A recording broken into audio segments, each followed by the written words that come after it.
নমস্কাৰ ছাত্ৰ-ছাত্ৰীসকল, যোনসকল ছাত্ৰ-ছাত্ৰীয়ে 2025 বৰ্ষত মেট্ৰিক পৰীক্ষা দিবা, সেইসকল ছাত্ৰ-ছাত্ৰীয়ে এই ভিডিঅ'টো শেষলৈকে চাবা। কিয়নো তোমালোকৰ বাবে এটা ভাল খবৰ আহি পৰিছে। এইবাৰ মেট্ৰিক পৰীক্ষা ইমান টান নহয়। তোমালোকৰ বাবে এই বছৰত হ'ব লগা মেট্ৰিক পৰীক্ষাটো সহজেই হ'ব। 2025 বৰ্ষৰ মেট্ৰিক পৰীক্ষা সহজ হোৱা নিশ্চিত। আজি আমি সহজ হ'ব কোৱা কথাটো প্ৰমাণ সহকাৰে জনাবলৈ গৈ আছো। সেই গতিকে ভিডিঅ'টো কোনো ধৰণৰ স্কিপ নকৰাকৈ শেষলৈকে চাবা। আৰু যদি চেনেলটোত পোনপ্ৰথমবাৰৰ বাবে আহিছা, তেনেহ'লে চেনেলটো ছাবস্ক্ৰাইব কৰি ভিডিঅ'টোত এটা লাইক কৰি দিবলৈ অকণো এলাহ নকৰিবা। তো ছাত্ৰ-ছাত্ৰীসকল, তোমালোকৰ মাজত বহুতে এই বছৰ পৰীক্ষাক লৈ বহুত চিন্তিত হৈ পৰিছে। লগতে বহুত ছাত্ৰ-ছাত্ৰীয়ে ভয়ো খাই আছে, কিয়নো অলৰেডি তোমালোকক এনাউন্স কৰা হ'ল যে এইবাৰ মেট্ৰিক পৰীক্ষা আগতকৈ সম্পূৰ্ণ বেলেগ ধৰণে হ'ব। অৰ্থাৎ এইবাৰ তোমালোকৰ মেট্ৰিক পৰীক্ষা আগৰ দৰে নহ'ব। এইবাৰ নিউ পেটাৰ্ণত তোমালোকৰ পৰীক্ষা অনুষ্ঠিত হ'ব। আৰু সেইকাৰণে বহুতো ছাত্ৰ-ছাত্ৰীয়ে ভয় খাই আছে। আৰু লগতে বহুতো ছাত্ৰ-ছাত্ৰীয়ে ভাবি আছে যে নিউ পেটাৰ্ণ মতে বহুত টানকৈ প্ৰশ্ন আহিব। তেনেকুৱা কোনো কথা নাই।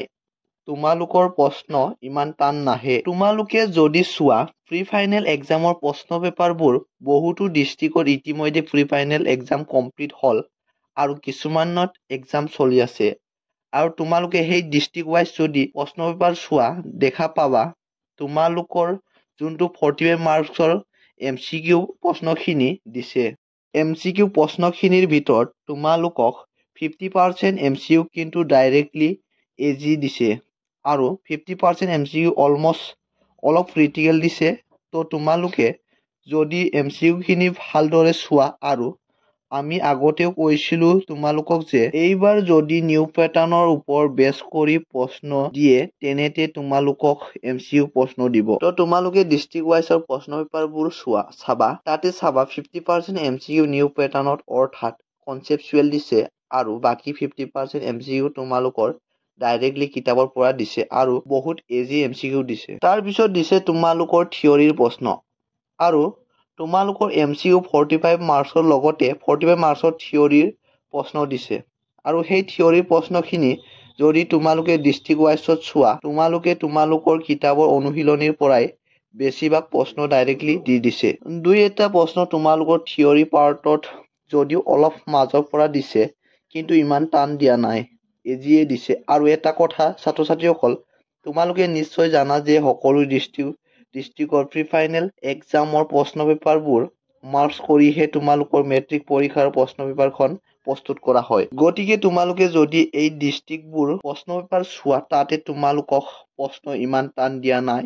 আৰু এটা কথা তোমালোকে জানি থবা যে তোমালোকৰ প্ৰি ফাইনেল এক্সামত যিমানখিনি প্ৰশ্ন টান দিছে, তাতকৈ মেট্ৰিক পৰীক্ষাত কিন্তু ইজিয়ে হ'ব। প্ৰি ফাইনেলত টান কেতিয়াও নহয়। 2025 বৰ্ষৰ মেট্ৰিক পৰীক্ষা প্ৰি ফাইনেল এক্সামত কৈ সহজেই হ'ব। তোমালোকৰ মেট্ৰিক পৰীক্ষা যিহেতু তোমালোকৰ মেট্ৰিক পৰীক্ষাৰ প্ৰশ্ন পেপাৰবোৰ তোমালোকৰ ডিষ্ট্ৰিক্টৰ প্ৰি ফাইনেল এক্সামৰ প্ৰশ্ন পেপাৰ মাৰ্কছ কৰিহে বনাব। গতিকে তোমালোকে নিশ্চিত হৈ যাবা যে তোমালোকৰ পৰীক্ষা ইমান টান নহয়। কিয়নো তোমালোকৰ প্ৰি ফাইনেল এক্সামৰ প্ৰশ্ন পেপাৰ ইমান টান কোনো ডিষ্ট্ৰিক্টতে দিয়া নাই। থিয়ৰী প্ৰশ্ন ডাইৰেক্টলি তোমালোকক বেছিভাগেই কিতাপৰ অনুশীলনীৰ পৰাই দিছে। হয়, বিজ্ঞানৰ তোমালোকক অলপ কনচেপচুৱেল দিছে, আৰু বিজ্ঞানটো কনচেপচুৱেল ছাবজেক্ট হয়। বিজ্ঞানত তোমালোকে কনচেপ্ট বেছ কৰি পঢ়িব লাগিব। তেতিয়াহে তোমালোকে বিজ্ঞানত ভাল নম্বৰ লাভ কৰিব পাৰিবা। আৰু বাকী ছাবজেক্টবোৰত প্ৰশ্ন পেপাৰ চোৱা, তোমালোকে বেছিভাগ থিয়ৰী অনুশীলনীৰ পৰাই পাই যাবা।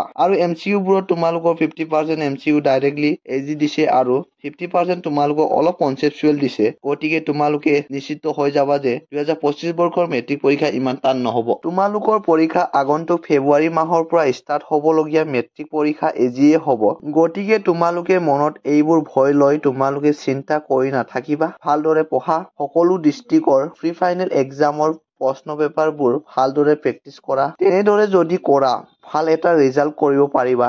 তোমালোকৰ চিন্তা কৰিবলৈ কোনো কাৰণেই নাই, কিয়নো তোমালোকৰ পৰীক্ষা সহজেই হ'ব, ইমান টান নহয়। হয়, নতুন পেটাৰ্ণত তোমালোকৰ পৰীক্ষা হ'ব, কিন্তু বেছিভাগ প্ৰশ্ন তোমালোকৰ অল্ড পেটাৰ্ণতে আহিব।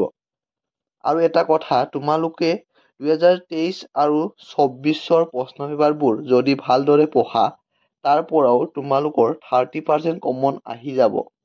গতিকে তোমালোকে 2023 আৰু 24ৰ প্ৰশ্ন পেপাৰবোৰ ভালদৰে পঢ়া, লগতে তোমালোকে প্ৰি ফাইনেল এক্সামৰ প্ৰশ্ন পেপাৰো ভালদৰে পঢ়া। ছাত্ৰ ছাত্ৰীসকল, আশা কৰোঁ আজি আলোচনা কৰা কথাটো তোমালোকে ভালদৰে বুজি পালা। যদি তোমালোকৰ বাবে এই ভিডিঅ'টো হেল্পফুল হ'ল তেনেহ'লে like, comment, share and subscribe কৰিবলৈ একেবাৰে নাপাহৰিবা। পুনৰ লগ পাম নতুন এটা ভিডিঅ'ৰ সৈতে। আজিলৈ বাই।